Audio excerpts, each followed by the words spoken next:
बिस्मिल्लाहिर्रहमानिर्रहीम। अस्सलाम वालेकुम। चाइना और यूएस के दरमियान एशिया पैसिफिक रीजन को लेकर जो एक कंटेस्ट चल रहा है, स्ट्रेटेजिक कंटेस्ट चल रहा है, वो इंटेंसीफाई होता हुआ नज़र आ रहा है। और इसी वजह से दोनों नेशंस जो हैं वो अपने रीजनल अलाइंसेस और मिलिट्री कैपेबिलिटीज़ को, मिलिट्री वेपन्स को जो है वो एडवांस करने में, स्ट्रेंथन करने में लगे हुए हैं।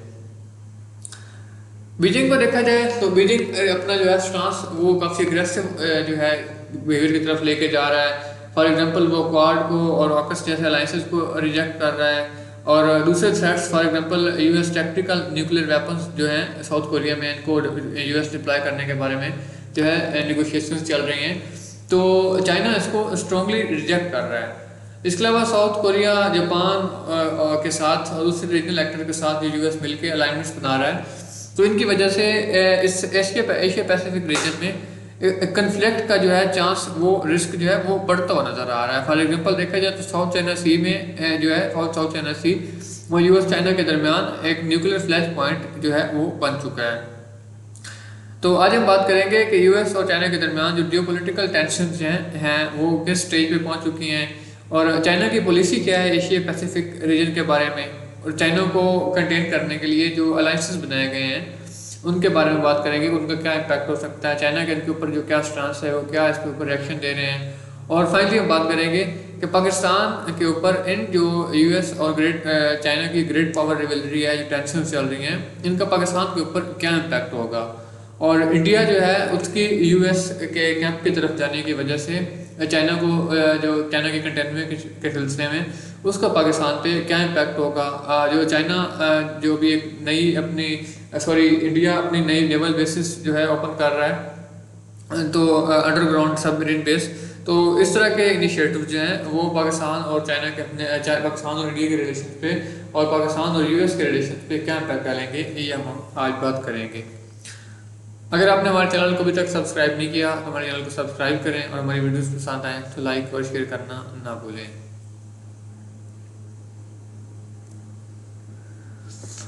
अमेरिका और यूएस जो है, ये अमेरिका और चाइना दोनों अपने इन्फ्लुएंस को बढ़ाने की कोशिश में लगे हुए हैं। चाइना अमेरिका जो है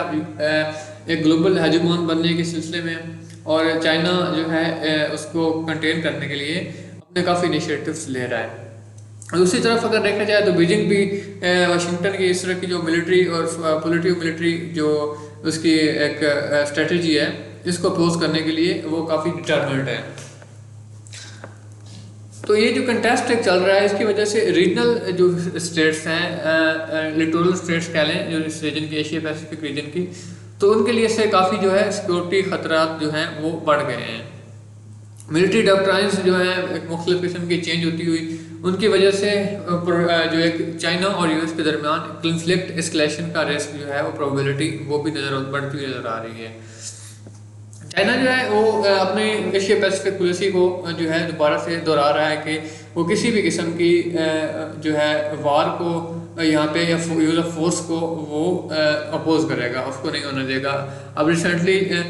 शंग्रीला डिफेंस फोरम जो है सिंगापुर का, उसमें इनके डिफेंस मिनिस्टर ने, चाइनीज डिफेंस मिनिस्टर ने कहा है कि वो किसी भी किस्म के हेजेमोनिज्म को उनकी स्टेट अलाउ नहीं करेगी,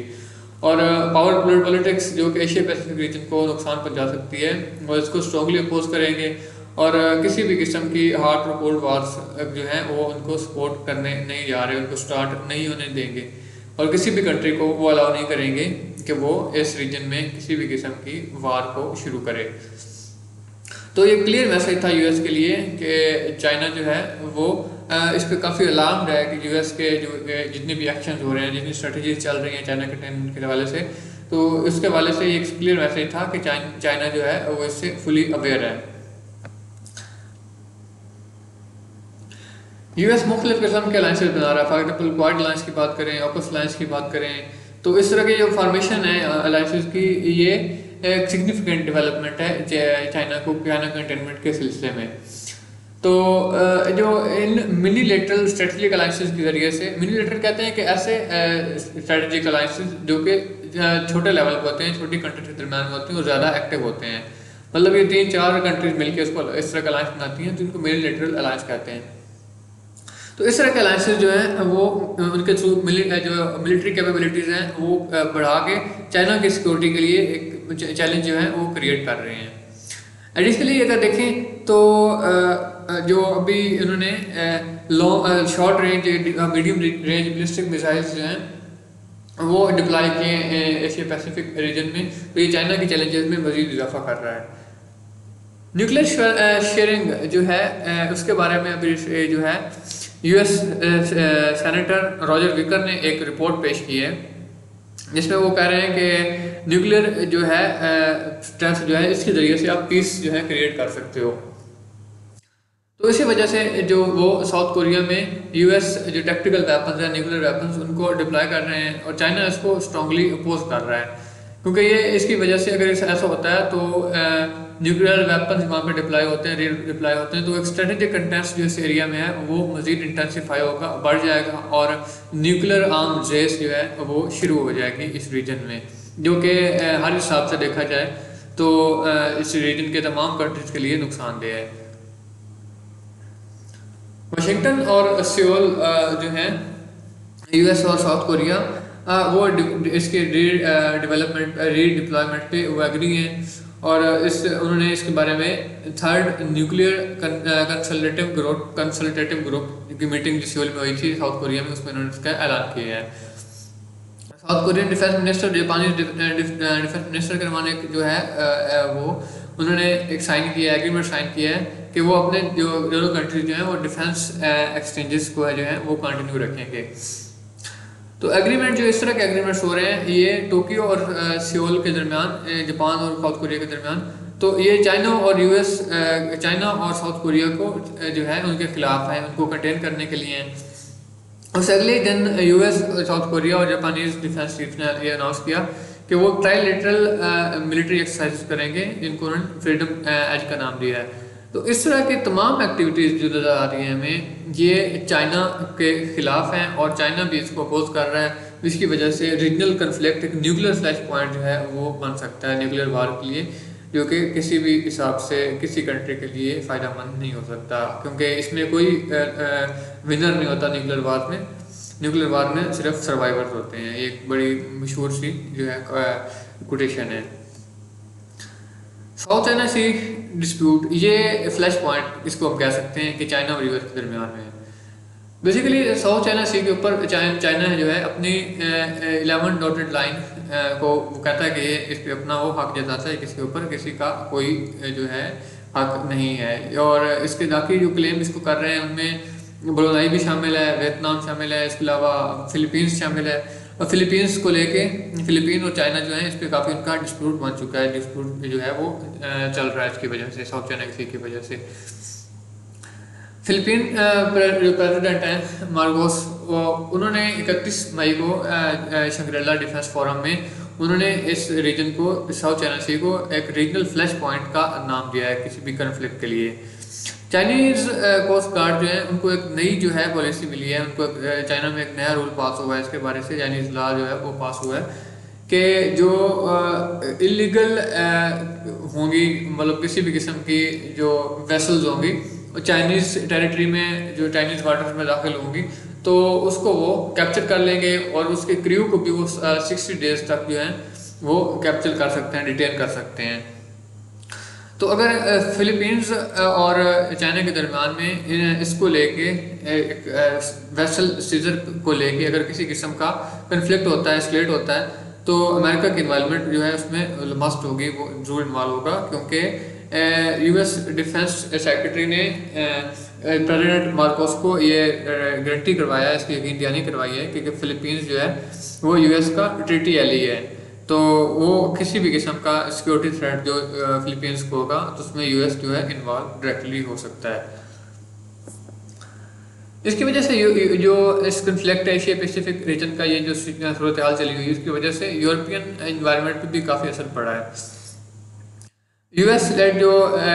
नेशंस हैं, for example Philippines, south Korea, Japan, Taiwan, Australia, India, तो ये तमाम मिलके चाइना की रीजनल जो है उसका